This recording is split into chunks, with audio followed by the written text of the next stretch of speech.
wanted to discuss with you is just what is happening in Central Europe regarding the Ukraine crisis, because we know that there is a clear and unfortunately rising division between many countries in the way they look at the crisis, whether or not they support Russia or sympathize to Russia or Ukraine. And it's something strange to see because there is a clear division. For example, we have Poland that it's clearly really supportive of Ukraine, and we see Hungary that leaning towards Russia. Despite that, even 5-10 years ago, or Czech Republic, right? Despite that 5-10 years ago, there was a clear front that, theoretically could be supportive of Ukraine rather than Russia. And it's tied to Russia's involvement in those Central European politics. They finance groups, political groups, they finance NGOs, they set the agenda when it comes to information warfare. Do you think that is something that is really troubling to see right now? And whether or not, who's to blame in that? Is it like Ukraine that is not effective in getting its message out? Or is it something that it's more fundamental and goes back to history and it's not so easy to fix? It is troubling, especially given that one would expect that the countries of Central Eastern Europe, Southern Europe that were in the Soviet bloc or Soviet sphere of influence know very well what the former Soviet regime and the elements that are in current Russian policy, what they represent. So you would expect these countries to be the staunchest supporters of Ukraine. And as you correctly pointed out, Poland is a good example of what it is.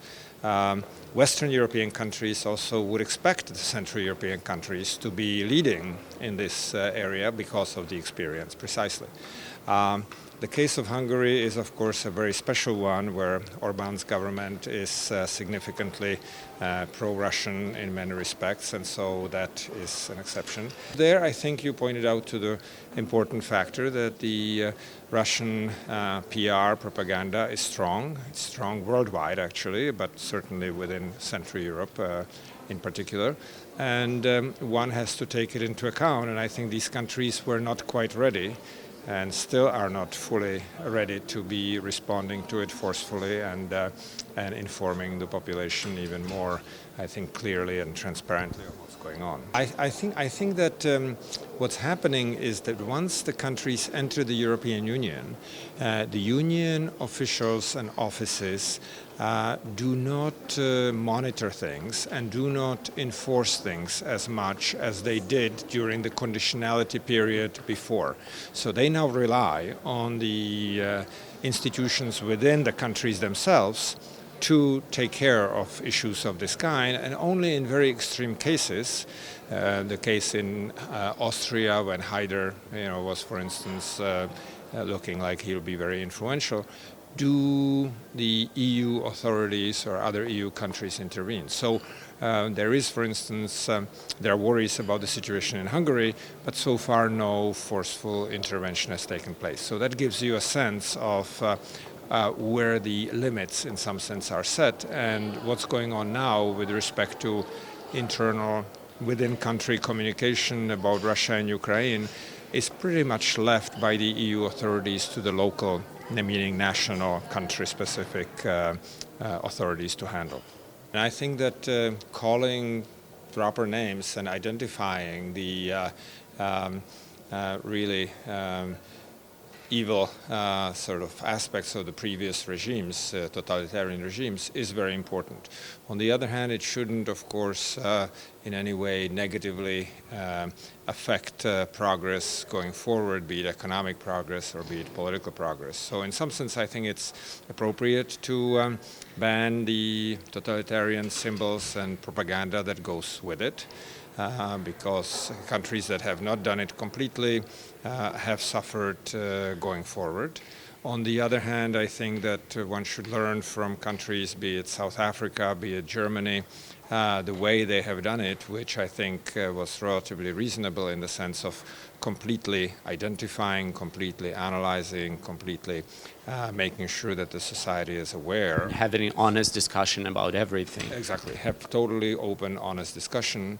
And after that, say, look, we don't forget, but we forgive enough so that the society as a whole can move forward.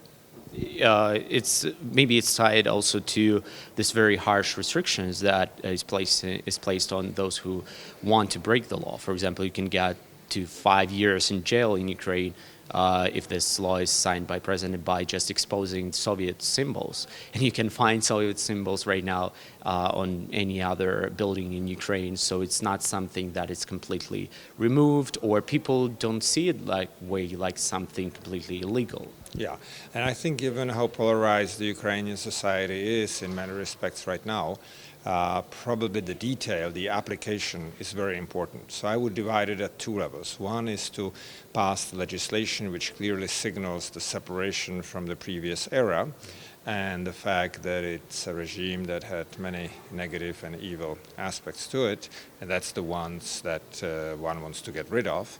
And the other one is the application, the decree or whatever is the means by which it's going to be applied, which obviously should take into account what is the penalty that is commensurate with the transgression of the law. It's a big discussion, big area of research among political scientists trying to compare the Soviet and the Nazi regimes, the numbers of deaths and people who suffered under both regimes in concentration camps were incredible. And in some sense, it's probably an area that never will be fully answered because as you said, and as I'm mentioning, the suffering was incredible under both systems. So in some sense, it's probably a futile discussion in trying to say one was considerably worse than the other, although obviously they differed in the methods and duration and so on and so forth. The Nazi regime was relatively short-lived. The communist regime was relatively long-lived, affected generations of people. And that's probably also why you see actually different reactions nowadays. It's still part of family stories right now, and part of today for many. Absolutely, and you have families where the grandfather, parents could have been members of the Communist Party and so on and so forth. There are relatively few living who were members of the Nazi German Party during and before World War II, so big difference there. But you can see from the new neo-Nazi regime parties and movements and the new extreme left-wing parties and movements that they can gain significance, gain importance, especially in times of economic problems, economic troubles, recessions. And, one should not underestimate the potential for abrupt political change that could be brought about. I mean, remember Hitler in Germany first looked like somebody who certainly would not reach power and be able to affect history. So I'm not wanting to be, extraordinarily worried about it, but on the other hand, I think one cannot take it lightly. Moving from past to future, and in Ukraine, there is a huge interest, intellectual interest and political interest towards what's happening in Ukraine. And right now, having you in Kiev is something really unprecedented in the way that we see so many bright minds coming to Kiev and trying to fix the Ukrainian mess when it comes to economy or politics and trying to navigate out of post-revolutionary crisis. So in your perspective, especially because there are so many ties between Central European countries that went through might be a bit similar situation right now, especially when it comes to economy. Do you think those parallels are strong enough, and that's something, that background and that experience that Central European countries have, Ukraine can use a lot right now in 2015? I think so. I think the parallels are very strong. I think that Ukraine, even though it's in a difficult economic situation now, has actually two very advantageous aspects to its situation. One is it's a country that's below its economic potential. So it showed in the past it can grow fast. It stagnated for 2 years, then last year it was in a recession, it's in a recession this year again. It can grow economically and improve the living standards dramatically if it has the policies and the environment that's conducive to it. So that's the first point that's very important. Second point that's important is that it's been now 25 years that the countries in Central Europe have been going through the transition, and some have done much better than others. So the Ukrainian policymakers can be eclectic and select the good aspects, good policies, and avoid the problematic ones that have been analyzed in the case of Central Europe. So in that sense, I think Ukraine really has terrific potential. The question is whether it will realize it or not. But my estimate is that when you compare the situation in Poland, in the West, Russia in the east, and take into account the other economies as well, I think Ukraine could easily double the living standards within a period of 10 years or so if it has good economic policies. The thing is about implementation rate. To have this discussion, to have so many bright minds coming together and suggesting the ways out of a crisis, one thing. But for the government to go and to implement on trying to reform is completely different. And in case of Ukraine, we know that the legislation matters less than the implementation. So they can pass whatever they want, whatever their level of radicalism in those reformist legislation could be. But at the same time, if it's not implemented, it's not going to work anyway. You're absolutely right. And that's in fact one of the most important lessons from Central Europe as well. Countries that underestimated the importance of the functioning legal and institutional framework system have not done as well as those that put emphasis on it and really made sure that it was functioning. And here I am talking about having a legal system that's relatively transparent, that's considered and accepted by people as fair, reasonably fair, so there are not major protests, etc. And system that's predictable in the sense that it's conducive to economic progress, but you can predict that if you go to court, the outcome will be consistent with the system that one is trying to introduce, and that there is enforcement, that you in fact can count on contracts being enforced, because that itself obviates the need for them to be enforced, because if you know they could be enforced, they're usually adhered to even without going to court, right? So these are very important things, and corruption is part of it. If things are transparent, if every ministry has to put on its website, nowadays we are in a digital era, everybody has to put all contracts, all bids, everything, transparently.